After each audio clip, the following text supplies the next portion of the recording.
Assalamualaikum warahmatullahi wabarakatuh. Saya Saufatur Rohma. Saya mahasiswa STKI PNU Indramayu. Saya akan menjelaskan dari hasil observasi saya sendiri selama di SMP NU Tenajar Kidul. Baik teman-teman semuanya, saya akan menjelaskan mengenai hakikat manajemen berbasis sekolah. Apa sih hakikat manajemen berbasis sekolah? Manajemen berbasis sekolah sendiri artinya yaitu merupakan sistem pengelolaan persekolahan yang memberikan kewenangan dan kekuasaan kepada institusi sekolah untuk mengatur kehidupan sesuai dengan potensi, tuntutan, dan kebutuhan yang bersangkutan. Manajemen berbasis sekolah itu sendiri artinya memanage, mengelola, dan mengatur semua program yang ada di lembaga tersebut. Selanjutnya yaitu ada strategi penerapan manajemen berbasis sekolah. Apa sih strategi penerapan manajemen berbasis sekolah itu? Secara etimologi, definisi strategi awalnya digunakan dalam ranah militer. Seiring berkembangnya zaman, kata strategi juga digunakan secara meluas di seluruh bidang, salah satunya yaitu dalam ruang lingkup pendidikan. Seperti yang sudah saya jelaskan tersebut, betapa sangat pentingnya manajemen berbasis sekolah itu di ruang lingkup pendidikan. Karena ketika kita berada di ruang lingkup pendidikan dan mempunyai lembaga atau kita menjadi tenaga pendidik, maka kita juga harus bisa memanage tentang mengenai manajemen berbasis sekolah. Untuk apa? Untuk bisa mengatur berjalannya lembaga tersebut dan mempunyai potensi nilai yang sangat baik. Selanjutnya yaitu ada prosedur strategi penerapan manajemen berbasis sekolah. Ini menurut Suhadi 2020. Baik, yang pertama yaitu ada persiapan. Di kata persiapan ini ada 2 poin lagi, yaitu ada sosialisasi manajemen berbasis sekolah dan menyusun tim pengembang sekolah. Apa sih sosialisasi manajemen berbasis sekolah itu? Sosialisasi itu sosial kita terhadap lembaga atau komponen-komponen yang lainnya seperti masyarakat, siswa, dan guru-guru yang lainnya. Yang kedua yaitu ada menyusun tim pengembang sekolah. Ketika kita menjadi tenaga pendidik, maka kita sangat penting untuk bisa menerapkan strategi tersebut. Kita harus menyusun tim supaya apa? Supaya sekolah ini atau lembaga ini bisa berkembang dan juga mempunyai strategi penyusunan yang sangat baik.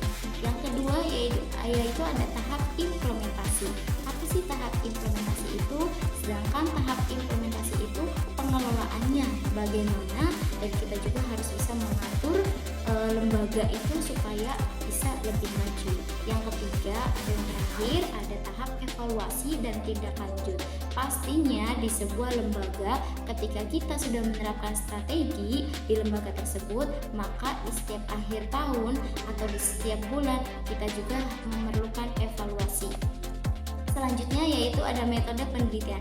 Teman-teman, saya akan memberitahu kepada teman-teman semua bahwasanya metode pendidikan yang saya gunakan selama di SMP NU Tenajar Kidul itu menggunakan metode deskriptif kualitatif. Apa sih teman-teman deskriptif kualitatif itu? Yaitu teknik pengumpulan data yang berupa wawancara, observasi, dan pengamatan secara langsung ke sekolahnya. Yang saya lakukan yaitu wawancara. Baik, yang saya wawancara subjek pendidikannya ada kepala sekolah, bendahara dan tata usaha, guru, dan siswa. Tenaga pendidik di situ sangat-sangat banyak, dan tenaga pendidik di situ juga sudah sangat bagus menerapkan manajemen berbasis sekolahnya. Siswanya di SMP NU Tenajar Kidul itu kurang lebih ada 400. Baik teman-teman, saya selanjutnya akan menjelaskan tentang hasil dan pembahasannya. Hasil dan pembahasan yang saya dapatkan selama di SMP NU Tenajar Kidul itu sudah memiliki aspek program pengajaran dan administrasi kesiswaan secara penuh. Jadi SMP NU Tenajar Kidul itu sudah menerapkan program manajemen berbasis sekolahnya sangat bagus. Terus aspek administrasi kepegawaiannya juga ada, administrasi keuangannya ada, administrasi kelengkapan barangnya juga ada. Terus kesimpulan dari hasil wawancaranya saya yaitu pada output pendidikan di SMP NU Tenajar Kidul sudah berjalan dengan sebagaimana mestinya. Yang sudah saya jelaskan juga bahwasanya program manajemen berbasis sekolah yang sudah diterapkan di SMP NU Tenajar Kidul itu sudah berjalan sebagaimana mestinya dan sudah sangat berjalan dengan baik. Karena menurut saya program manajemen berbasis sekolah di SMPN Utenajat Kidul itu meskipun sekolahnya swasta, tapi penerapan manajemen berbasis sekolahnya sudah bertahap, sudah strateginya itu sudah secara berurut ya. Terus dalam input pendidikannya itu ada 6 pertanyaan yang saya ajukan kepada pihak-pihak yang ada di SMPN Utenajat Kidul.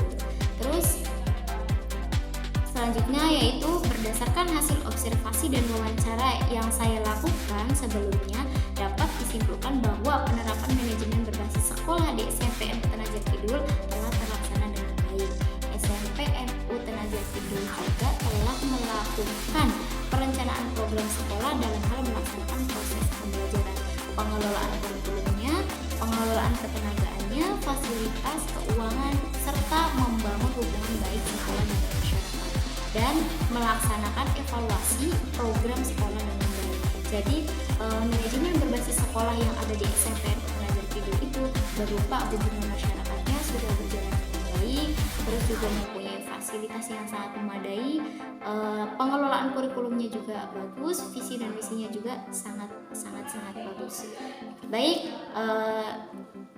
mungkin itu saja yang bisa dapat saya sampaikan hasil dari observasi yang saya telaah dan yang saya dapatkan sudah saya paparkan tadi. Kurang dan lebihnya mohon maaf, dan saya akan menyimpulkannya di akhir. Berdasarkan hasil temuan saya selama observasi, kegiatan manajemen berbasis sekolah di SMPN Utenajat Kidul telah dilaksanakan dengan baik. Dalam tenaga pendidikan, untuk meningkatkan mutu sekolah, mengadakan workshop pendidikan kesiswaan yang tertata dengan baik, manajemen hubungan sekolah dengan masyarakatnya juga sangat baik.